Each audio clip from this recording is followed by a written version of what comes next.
Welcome back to TMP. Today we're diving into the incredible story of the MIT Blackjack Team, a group of students who took on some of the world's most famous casinos and actually managed to beat the house. They used math, strategy and teamwork to beat the casinos at their own game.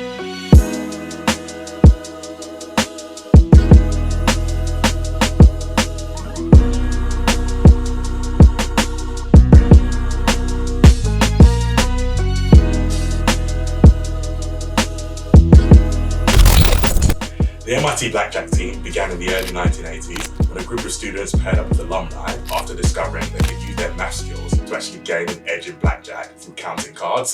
They developed a sophisticated strategy to beat the house by predicting the outcomes of the hands, whilst also managing to remain under the radar. The team took their strategies to casinos all across the US, turning their knowledge into millions of dollars in winnings. They operated with precision, they used code names and disguises to avoid detection by casino security.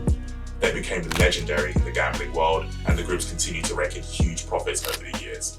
In one of their most famous trips, they left Las Vegas with over hundreds of thousands of dollars in a single weekend, which started to attract loads of attention from the casino bosses. Unfortunately, all good things must come to an end. As success of the team grew, so did scrutiny from casino security. As such, casinos actually started to operate more sophisticated surveillance techniques, and the team found it harder to operate undetected, which was essentially the whole point. As back in the day, security would gladly take you around the corner and pummel the living daylights out of you if they caught you cheating. In the early 2000s, the team was disbanded as many of their identities were uncovered and their method was essentially exposed to the world. But by this point, many members of the team had made so much money and became legends in the gambling world. So all in all, still a great way to spend your college years. The story of the MIT team goes from classrooms to the glittering casinos of Las Vegas and all across the US. It showed it was actually possible to beat the house and make a killing doing some math.